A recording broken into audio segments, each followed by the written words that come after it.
ሰላም ጤና ይስጥልኝ። የማዩ ስፖርት ተከታታዮች እንደምን አላችሁ? ለተአርብ ጠዋት ላይ ተገናኝተናል። ስለ ዓለም ዋንጫ እንዲሁም ደግሞ የእንግሊዝ ታላላቅ ክለቦችን የዝውውር መረጃዎች ይዘን መተናል። በተለይ እንግዲህ ቅዳሜና እሁድ የሚደረጉትን የዓለም ዋንጫ የደረጃ እንዲሁም ደግሞ የፍጻሜ ጨዋታን እንዳስሳለን።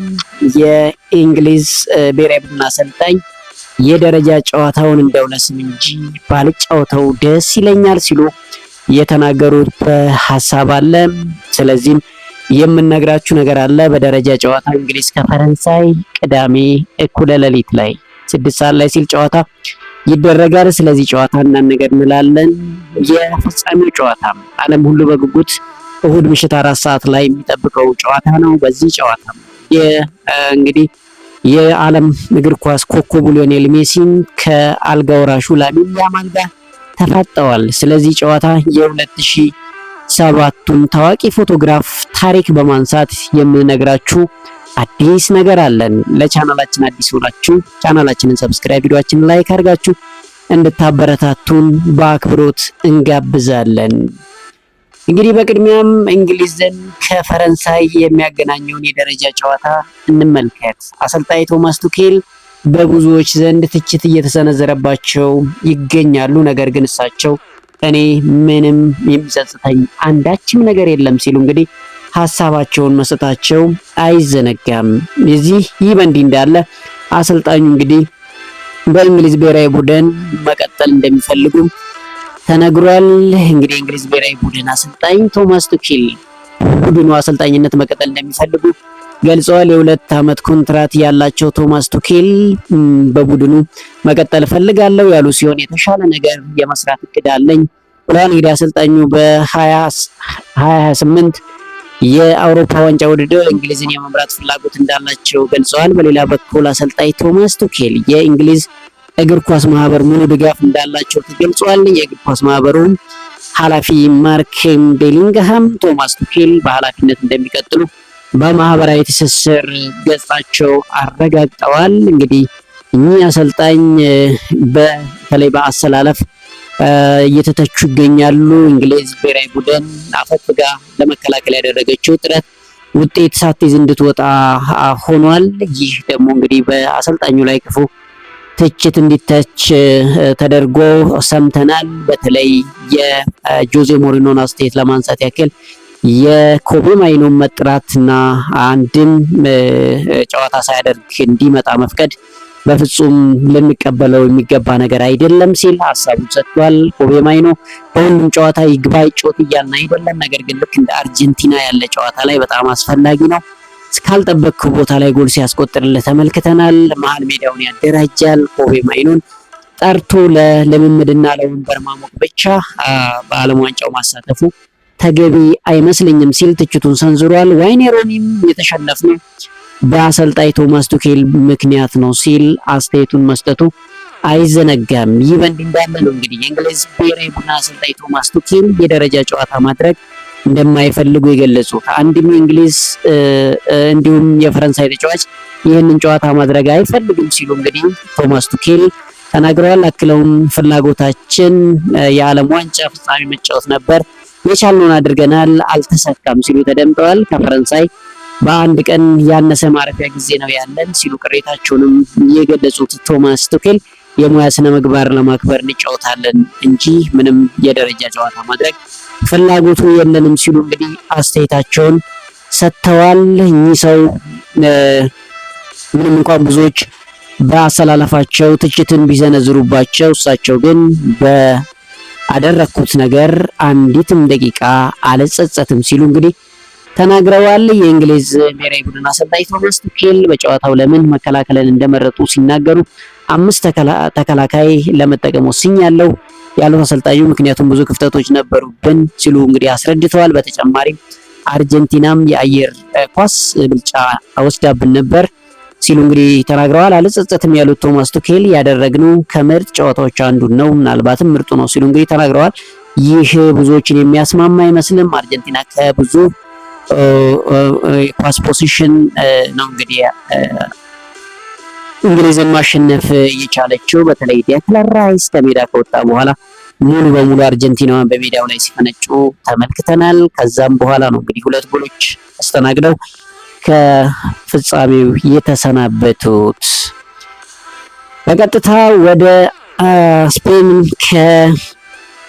ከአርጀንቲና ቅዳሜ እሁድ ምሽት 4 ሰዓት የሚደረገውን ጨዋታ እንመልከት። ከዚህ ጨዋታ በፊት ላሚን ያማልን ከሊዮኔል ሜሲ ምናልባትም የዓለማችን ቁጥር 1 የአሁኑ ተጫዋች ሊዮኔል ሜሲ ከወደፊቱ የሱ ተተኪ ወይም አልጋ ወራሽ ላሚን ያማል የሚያደርጉት ፍጥጫ ዓለም ሁሉ በጉጉት ይጠብቀዋል። ታዲያም ስለ ሊዮኔል ሜሲና ስለ ታዳጊ ኮከብ ላሚን ያማል ካሉ አስገራሚና ብዙ ሰዎች ካልሰሟቸው ወይም ካልታወቁ ጥልቀት ያላቸው ግንኙነትና እውነታዎች መካከል ዋና ዋናዎቹን ላጋራችሁ ፈለግኩኝ። እንግዲህ የ2007ቱን ታሪካዊ ፎቶግራፍ እናንሳ። ለብዙ ጊዜ በሚስጥር ቆይቶ በቅርቡ ይፋ የሆነው እንግዲህ እና መላው ዓለምን ያስገረመው ታሪክ የ2007ቱ ፎቶ ነበር። ታሪኩ ምን ነበር? በታህሳስ 2007 ላሚን ያማል ገና የጥቂት ወራት ህፃን እያለ ሊዮኔል ሜሲ ያን ጊዜ የ20 ዓመት ወጣት ነበር። በአንድ ህፃን ጋር እንግዲህ እንግዳ ገንዳ ውስጥ ሆኖ ፎቶ ተነስቶ ነበር። ያ ህፃን እንግዲህ ላሚን ያማል ነበር። እንዴት ሊገናኙ ቻሉ? ፎቶንስ እንዴት ተነሳው? ፎቶስ ለምን ሚስጥር ሆኖ ቆየ የሚለውን እንዳስሳለን። እንግዲህ ፎቶ የተነሳው ለዩኒሴፍ የበጎ አድራጎት የቀን መቁጠሪያ ወይም ካሌንደር ነበር። የላሚን ያማል ቤተሰቦች በባርሴሎና አካባቢ በሚገኝ ድሃ ሰፈር ውስጥ ይኖሩ እንደነበር ይታወቃል። በዩኒሴፍ ዕጣ ድልድል አማካኝነት እንግዲህ ከሜሲ ጋር የመገናኘት እድል አገኙ። በዛን ሰዓት የላሚን ያማል አባት ይህንን ፎቶ ለአመታት እንግዲህ ደብቀው አቆይተውት ነበር። ምክንያቱም ልጄ በሜሲ ጥላ ስር እንዲያድግ ወይም ሁልጊዜም ከሱ ጋር እንዲነጻጸር አልፈልግም በሚል ሀሳብ እንደሆነ ተናግረዋል። ፎቶ ይፋ የሆነው እንግዲህ ላሚን ያማል በዩሮ 24 ላይ ዓለምን ማስደመም ከጀመረ በኋላ ነበር። የያማል አባት እንግዲህ በፈገግታ ምናልባትም ላሚን ያማል ሜሲን ሳይባርከው አይቀርም ሲል በቀልድ አዋስቶ መናገሩ ይታወሳል። እንግዲህ የላሚን ያማል እና የሊዮኔል ሜሲ ግጥምጥሞሽ የጀመረው የ2007ቱ የሊዮኔል ሜሲ እንግዲህ የዩኒሴፍን ጉብኝት እንደሆነ ይነገራል። ከዛም እንግዲህ ሁለቱም ተጫዋቾች ያደጉት በባርሴሎና ታዋቂው አካዳሚ ላማሲያ ውስጥ እንደሆነ ይታወቃል። ነገር ግን በሁለቱ መካከል አስገራሚ የቅጥ ስልት ተመሳሳይነት አለ። እንግዲህ በአሰልጣኞች የተያዙበትን ሁኔታ ስናይ እንግዲህ በላማሲያ አካዳሚ ውስጥ የነበሩ አሰልጣኞች እንደገለጹት ላሚን ያማል በ12 እና 13 ዓመቱ ኳስ ሲያደራጅ ተከላካዮችን ሲያታልልና ወደ ውስጥ ቆርጦ በግራ እግሩ ሲመታ ልክ ሜሲን ያሳስብ እንደነበር ይናገራሉ። የሜሲን አድናቆት ከተመለከትን እንግዲህ ሜሲ ገና ያማል ወደ ዋናው ቡድን ሳይመጣ በዓለም አቀፍ ደረጃም ሳይታወቅ በፊት ስለ እንግዲህ በላማሲያ ውስጥ ልዩ ክህሎት ያለው አንድ ልጅ እንዳለ ይከታተል እንደነበርና ለቅርብ ጓደኞቹም ይህ ልጅ ልዩ ነው ብሎ እንደሚናገር መረጃዎች ይናገራሉ። ሌላው የትምህርት ቤት ህይወታቸውን እንዲሁም የሜዳ ላይ ፈተናዎችን ስንመለከት ሜሲም ሆነ ያማል በወጣትነት እንግዲህ በባርሴሎና ዋና ቡድን ውስጥ ሲጫወቱ ትልቅ የትምህርት ቤት ጫናን ተሸክመው ነበር። የያማል እንግዲህ ያማል በዩሮ 24 ለስፔን ብሔራዊ ቡድን እየተጫወተ በነበረበት ወቅት ከጨዋታም መልስ የሁለተኛ ደረጃ ትምህርቱን እንግዲህ የመስመር ላይ ሆኖ ኦንላይን የቤት ስራዎችን እየሰራ ሲማር ተመልክተናል። ሜሲም በተመሳሳይ ታሪክ አለው። እንግዲህ ሜሲ በ17 ዓመቱ ወደ ባርሴሎና ዋናው ቡድን በተመሳሳይ መልኩ ከትምህርት ቤት ፈተናዎችና ከስልጠናዎች ጋር እየታገል ነበር። ሜሲ በወቅቱ ያማልን ሲመለከት የራሱን የልጅነት ትግል እንደሚያስተውል ሜሲ ራሱ እንግዲህ የገለጸበት አጋጣሚ ነበር። የሌላው እንግዲህ የሚገርመው ግንኙነታቸው የመለያ ቁጥራቸው ነው። እንግዲህ ሜሲ በባርሴሎና ታዋቂውን ቁጥር 10 ከመልበሱ በፊት ከ2006 እስከ 2008 የለበሰው ቁጥር 19 እንደነበር ይታወቃል። ላሚን ያማል በተመሳሳይ በባርሴሎና ዋና ቡድን ውስጥ በቋሚነት ማሳየት ሲጀምር የወሰደውና አሁንም የሚለብሰው ቁጥር እንግዲህ 19 መሆኑ ይታወቃል። ይህ ለሜሲ ክብር ሲባልና የሱን ፈለግ ለመከተል የተደረገ ምርጫ እንደሆነ ይነገራል። እንግዲህ በአጠቃላይ ብዙዎቹ ላሚን ያማል ቀጣዩ ሜሲ እያሉ ቢጠሩትም ያማል ራሱ እኔ የራሴን ታሪክ መጻፍ ፈልጋለሁ ከታሪክ ትልቁ ተጫዋች ሊዮኔል ሜሲ ጋር መነጻጸር ግን ኩራት ነው ይላል። ሜሲ በበኩሉ ያማል የወደፊት የባላንዶር አሸናፊ እንደሚሆን እንግዲህ በይፋ ትንቢት ተናግሯል። ምናልባትም ዘንድሮ ላሚን ያማል የባላንዶር አሸናፊ የሚሆንበትም እድል እንዳለ ምንም ጥርጥር የለውም። ከባርሴሎና ጋር ጥሩ ስኬት ነበረው። ከስፔን ጋር ምናልባት አርጀንቲናን አሸንፈው ዋንጫውን የሚበሉ ከሆነ ይህ ወጣት ተጫዋች የባላንዶር አሸናፊ የማይሆንበት ምንም አጋጣሚ እንደሌለው ይጠበቃል። እንግዲህ ይህ በእንዲህ እንዳለ ነው እና የሁለት ተጫዋቾች እሁድ ዕለት ምሽት 4 ሰዓት ላይ በተቃራኒው ለአንድ ዋንጫ የሚገናኙት። አሁን የተሰማው አንድ ዜና የላሚን ያማል አባት እንግዲህ ወደ አሜሪካ እንደማያቀና ተነግሯል። የላሚን ያማል ወላጅ አባት ሙኒር ናዝራዊ በድንገት የሚጥል ህመም እንደገጠመው ተናግሯል። የሚጥል በሽታ ስላለብኝ ረጅም በረራ ማድረግ አልችልም፣ በየቀኑ መድኃኒት ወስዳለሁ ሲል ገልጿል። አክሎም ደስታና ጭንቀት ተዳምሮ ህመሙ ሊገጥመኝ ይችላል፣ ከመጓዜ በፊት በአካባቢ ያሉ ሰዎችን ማሰብ አለብኝ ሲል እንግዲህ የላሚን ያማል አባት ተናግሯል። ችግሩ መፈጠሩ ችግር እንዲፈጠር ስለማልፈልግ እዚሁ ሁኜ መመልከት ይሻለኛል ሲል ጨምሮ ተናግሯል። እንግዲህ የላሚን ያማል አባት ወደ አሜሪካ አቅንቶ ይህንን ጨዋታ እንደማይከታተል ተነግሯል። ሌላው ከዚሁ የዓለም ዋንጫ ጋር ሳንወጣ እንግዲህ ፊፋ ከዓለም ዋንጫ ፍጻሜ በፊት በሚኖረው ጋዜጣዊ መግለጫ የሚገኙ ደጋፊዎች ክፍያ መጠየቁን ተነግሯል። የትኬት ዋጋው እንግዲህ ለአዋቂዎች 60 እንዲሁም ለልጆች ደግሞ 26 ፓውንድ መሆኑ እየተነገረ ይገኛል። በተጨማሪም ከሪዮ ፈርዲናንድ ጋር ፎቶ ለመነሳት እንግዲህ 126 ፓውንድ እንደጠየቀ ዴይሊ ሜል ዘግቧል። ሪዮ ፈርዲናንድ በፊፋ የዓለም ዋንጫውን ምድብ ድልድል እንዲመራ ተቀጥሮ እንደነበር ይታወሳል። እንግዲህ አሁን ከሱ ጋር ፎቶ ለመነሳት እንኳን 126 ፓውንድ እንደሚያስከፍል እየተነገረ ይገኛል። የዘንድሮ የዓለም ዋንጫ እንግዲህ ከመጀመሪያ እስከ መጨረሻው ድረስ እንዲሁ እንዳወዛገበና አዳዲስ ክስተቶችን እንዳሰማን አሁንም ቀጥሏል። ሌላው ከዓለም ዋንጫው ጋር በተያያዘ ዣቨር ቴባስ ሀሳባቸውን ይሰጣሉ። የስፔን ላሊጋ ፕሬዝዳንት ዣቨር ቴባስ በዓለም ዋንጫው የላሊጋ ተጫዋቾች ጎልተው መውጣታቸውን ገልጸዋል። የስፔን ላሊጋ ዓለም ዋንጫውን ተቆጣጥሯል ሲሉም ዣቨር ቴባስ ተናግረዋል። አያይዘውም በዓለም ዋንጫ ፍጻሜ ከሚካፈሉ 52 ተጫዋቾች 24ቱ ያህል የላሊጋው ተጫዋቾች ናቸው ሲሉ እንግዲህ በማስረጃ ተናግረዋል። አሁን እንግዲህ ለፍጻሜ የደረሱት የስፔን ላሊጋ ፈርጥ የሆኑት ሁለቱ ተጫዋቾች መሆኑ ሌሎች ድንቅ ተጫዋቾችም በስፔን መኖራቸው የሀሳባቸውን የሚያስታርቅላቸው ይመስላል። የአርጀንቲናው ፕሬዝዳንት ዣቪር ሚሌይ የሀገሪቱን ብሔራዊ ቡድን ተጫዋቾች እንግዲህ ድርጊት ተችቷል። የአርጀንቲና ተጫዋቾች ትላንት እንግዲህ የእንግሊዝን ካሸነፉ በኋላም ፖለቲካዊ ይዘት ያለው አርማ አስመልክተው እንደነበር ይታወሳል። የማርክ ፋክላንድ የደሴት ጦርነትን የሚያስመለክት ምስል የያዘ እንግዲህ ጽሑፍ ማስመልከታቸው ከፊፋም ቅጣት እንደሚጠብቃቸው እየተነገረ ይገኛል። እንግዲህ ተጫዋቾቹ ያነሱት የፖለቲካ ጉዳይ በዲፕሎማሲ ጥበብ እንጂ በተራ ጽሑፍ የሚመለስ አይደለም ሲሉ እንግዲህ ፕሬዝዳንቱ ራሱ ትችታቸውን ተናግረዋል። የእግር ኳስ ብቻ ነው ያሉት ፕሬዝዳንቱ ጉዳዩን አታወሳስቦ ተጫዋቾች የዲፕሎማሲ አካል አይደሉም ሲል ተናግሯል። ድርጊቱን ኃላፊነት የጎደለው ሲል ፕሬዝዳንት ዣቪር እንግዲህ ሚሌ ገልጸውታል። የእንግሊዝ ፖለቲከኞች በድርጊቱ የተሳተፉ የአርጀንቲና ተጫዋቾችን እንዲቀጡ ለፊፋ ደብዳቤ መጻፋቸውንም ጨምረው ተናግረዋል። ተጫዋቾቹን ያስመለከቱት ጽሑፍ እንግሊዝ ከአርጀንቲና ከዚህ በፊት በይገባኛል ጥያቄ የተዋጉበትን ደሴት ማክፋላንድ አይስላንድን ጦርነት የሚያስታውስ ነው። እንግዲህ በዚህ ጦርነት ከ650 በላይ የአርጀንቲና ወታደሮች መሰዋታቸው ይታወሳል።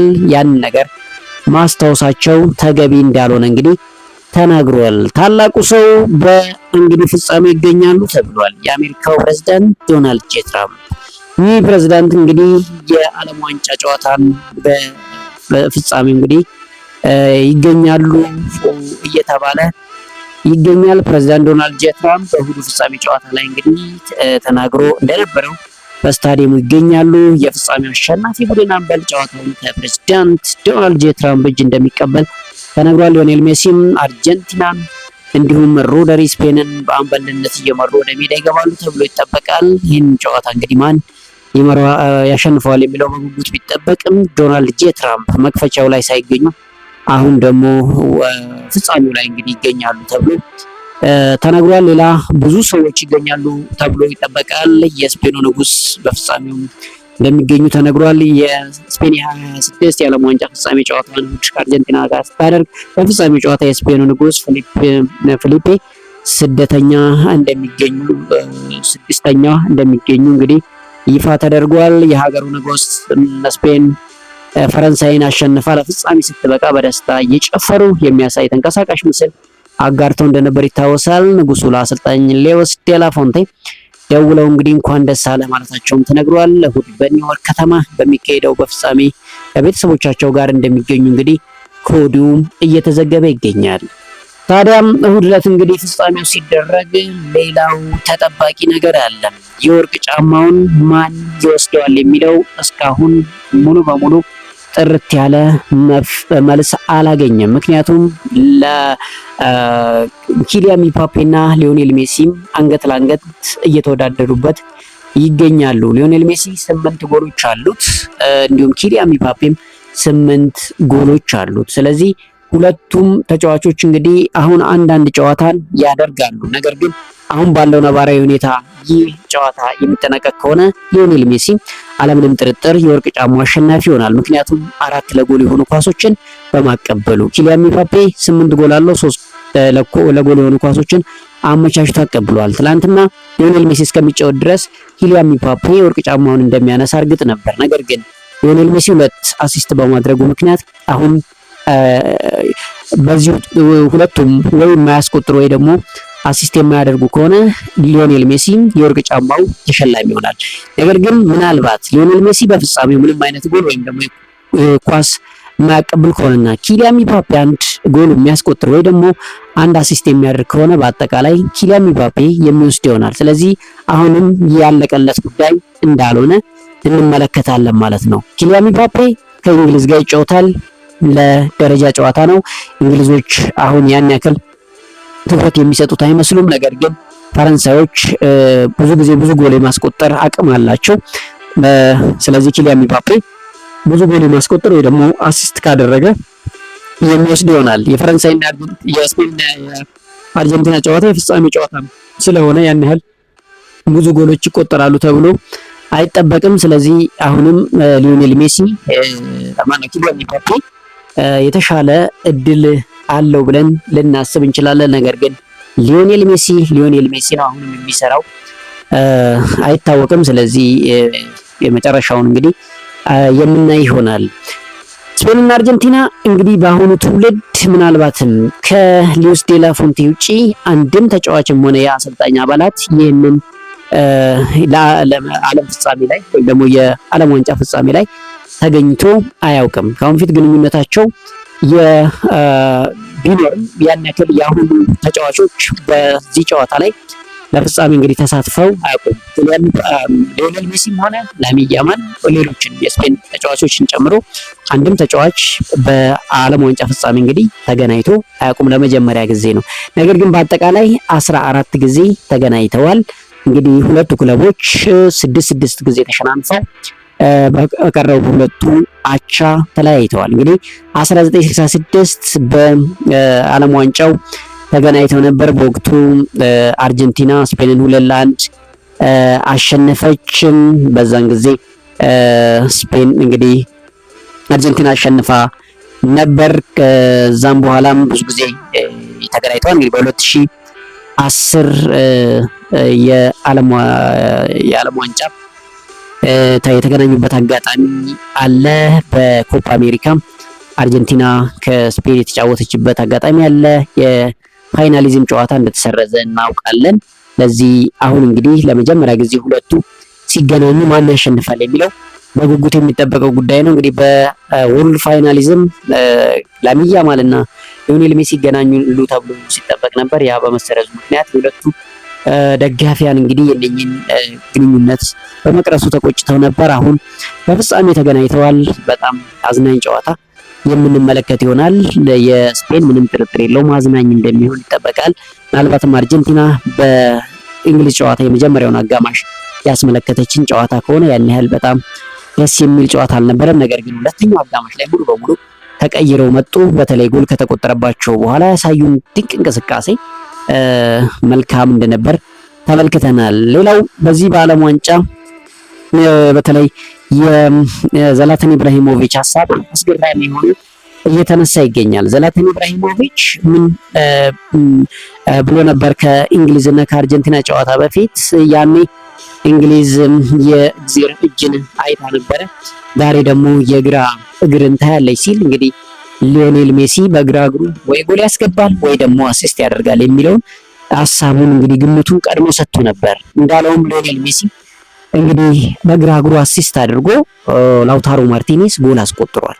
ለዚህ የእግዜር እጅ በግራ እግር መተካቱ ግጥምጥሞሹ በጣም አስገራሚ ሆኖ ያለፈበት አጋጣሚ እንደሆነ የተመለከትንበት ሁኔታ አለ ማለት ነው። እንግዲህ የጨዋታን ማን ያሸንፋል? አሁንም ግምታችሁን በኮመንት ሴክሽን ልታጋሩን ትችላላችሁ። በቀጥታ ወደ ዝውውር የተሰሙ ዜናዎች ስናልፍ አርሰናልን እናገኛለን። አርሰናል አንድ ተጫዋች እንግዲህ ለማስፈረም ሙሉ በሙሉ መስማማቱን ሰምተናል። የሰሜን ለንደኑ ክለብ አርሰናል እንግዲህ ክሪስቶስ ቶሊስን ለማስፈረም ከክለብ ብሩጅ ጋር ከስምምነት መድረሱ ተነግሯል። አርሰናል የግራ ክንፍ ተጫዋቹን በ40 ሚሊዮን ዩሮ ለማስፈረም ከስምምነት መድረሳቸው ተገልጿል። ግሪካዊ ተጫዋች ክሪስቶስ ቶሊስ አርሰናልን ለመቀላቀል ቅድሚያ መስጠቱን ዘ አትሌቲክ አስነብቧል። ይህ ስምምነት አርሰናል ሞርጋን ሮጀርስን ከአስቶን ቪላ ለማስፈረም ከሚያደርገው ጥረት የተለየ መሆኑ ተነግሯል። ክሪስቶስ ቶሊስ ወደ ቱርክ ያመራውን ሊያንድሮ ትሮሳርድ ቦታ እንደሚተካ የተነገረለት ተጫዋች ነው። እንግዲህ አርሰናል ይህን ተጫዋች አስፈርሟል። ሌላው ዶሚኒክ ሰቦዝ ላይ ጉዳይ ነው። ሊቨርፑል መሃል ሜዳ ተሰላፊ ዶሚኒክ ሰቦዝ ላይ ውሉን ሊያራዝም መስማማቱ እንግዲህ ተነግሯል። በሁለቱ ክለቦች መካከል እና በወኪሉ መካከል ያለው እንግዲህ ድርድር በስምምነት መጠናቀቁ እየተነገረ ይገኛል። ዶሚኒክ ሰቦዝ ላይ ምናልባት እስከ 2031 በሊቨርፑል ቤት የሚቆይበት እድል እንዳለ ተነግሯል። ይህ ምናልባት ለአዲሱ አሰልጣኝ አንቶኒ አሪዮላ መልካም ዜና ነው። ምክንያቱም ይህ ተጫዋች ባለፈው ዓመት ድንቅ እንቅስቃሴ ማድረጉ አይዘነጋም። ምንም እንኳን ሊቨርፑል እንደ ክለብ ጥሩ ባይንቀሳቀስም ይህ ተጫዋች በግሉ ጥሩ ሲንቀሳቀስ እንደነበረ ተመልክተናል። እንግዲህ ሊቨርፑል ዶሚኒክ ሰቦዝ ላይ ዝውውር ውል ማራዘሙ እንደተነገረ ያየን እንገኛለን። ሌላው እንግዲህ የማንቸስተር ዩናይትድን ጉዳይ እናገኛለን። ማንቸስተር ዩናይትድ በመሃል ሜዳው እንግዲህ አሁንም ብዙ ተጫዋቾችን እንደሚፈልግ እየተሰማ እንዳለ ይታወቃል።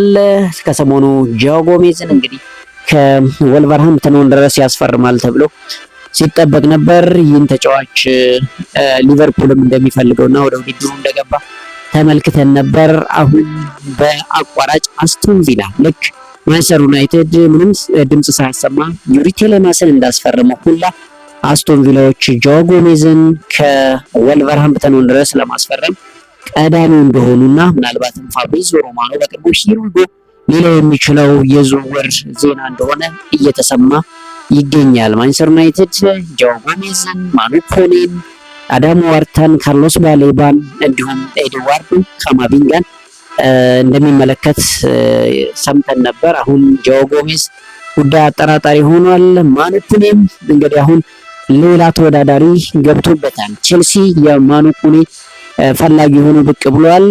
ሊቨርፑልም ይፈልገዋል ይህንን ተጫዋች።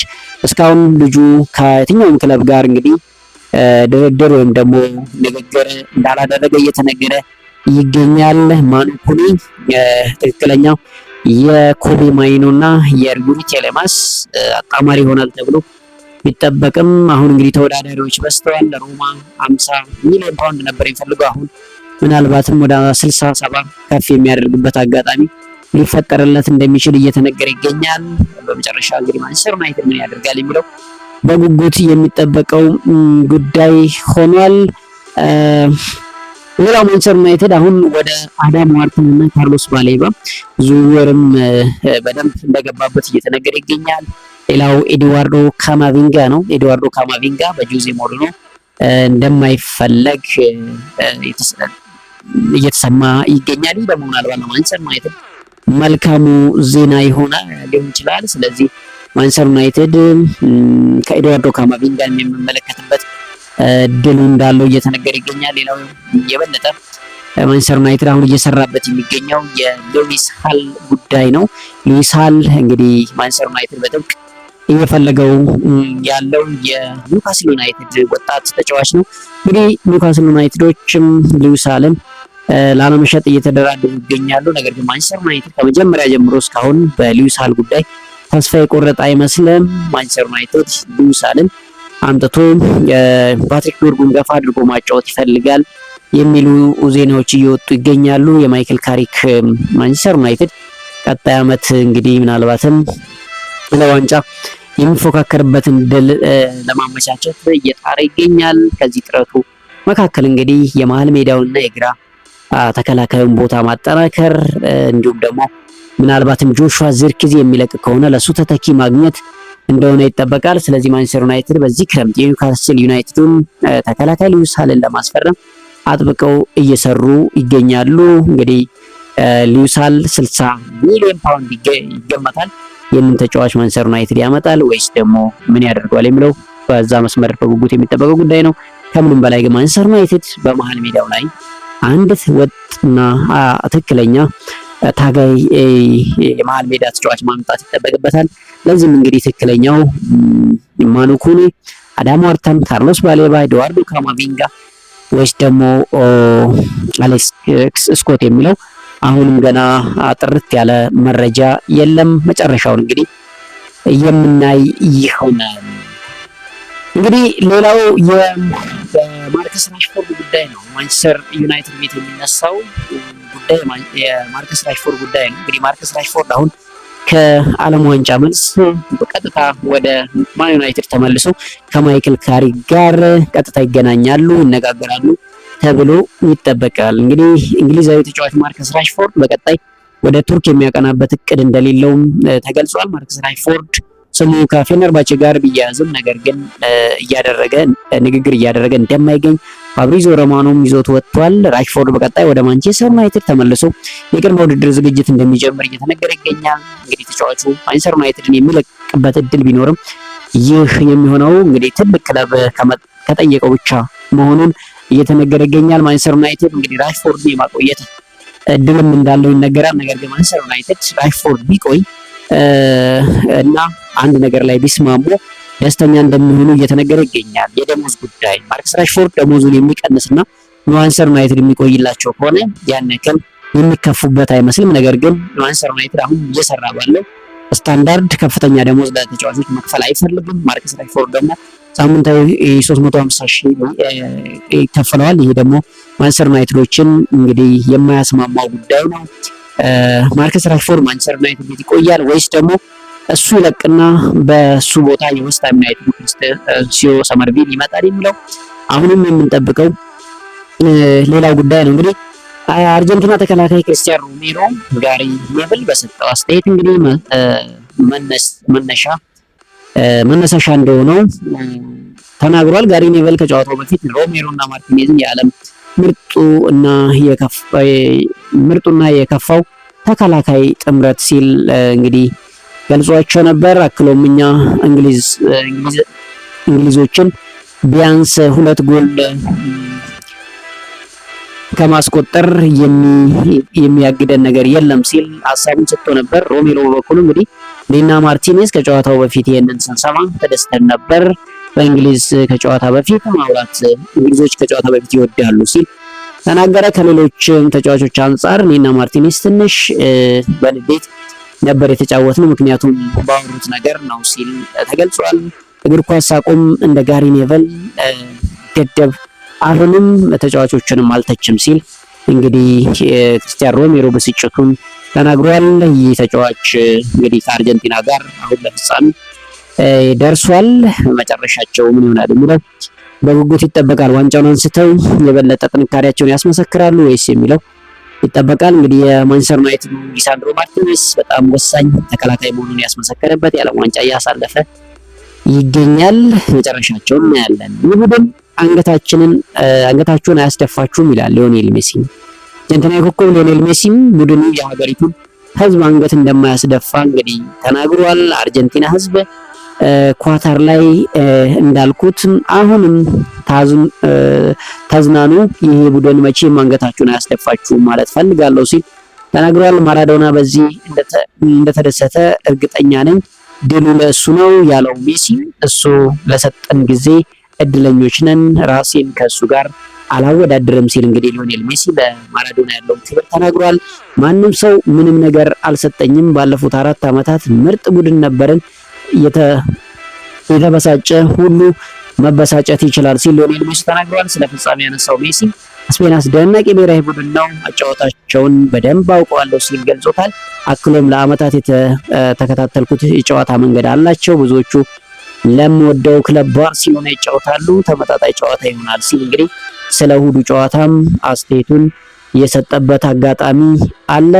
ሌላው ለተከታታይ ዓመት ብሔራዊ ቡድኑን እየመሩ ለፍጻሜ ያበቁት ሊዮኔል ስካሎኒ ደስታቸውን ለመግለጽ ቃላቶች ፈልጌ ማግኘት አልቻልኩም ሲሉ እንግዲህ ለፍጻሜ ካለፉ በኋላ አስተያየታቸውን ሰጥተዋል። ከቀናት በፊት ይህ ቡድን ማስገረሙን አያቆምም ብዬ ነበር ያሉት አሰልጣኙ የትክክለኛ እውነታ ነው ሲሉ ተናግረዋል። አክለውም ይህ ድል ለሕዝባችን እና ለሀገራችን ትልቅ ደስታ ነው ሲሉ እያሳለፍን ያለንን ጊዜ እንዴት ብዬ ልግለጽላችሁ ሲሉ እንግዲህ በመጠየቅ እኛ ልዩ ነን ብለው ሀሳባቸውን የዘጉበት አጋጣሚ አለ። እንግዲህ ዘንድሮ የዓለም ዋንጫ መጨረሻው አሁን እንግዲህ እነሱ ላይ ወድቋል። ምናልባትም ከአሁን ፊት ባክ ቱ ባክ ይህንን የዓለም ዋንጫ ያሸነፉ በጣም ጥቂት ሀገሮች ናቸው፣ ጣሊያን እና ብራዚል።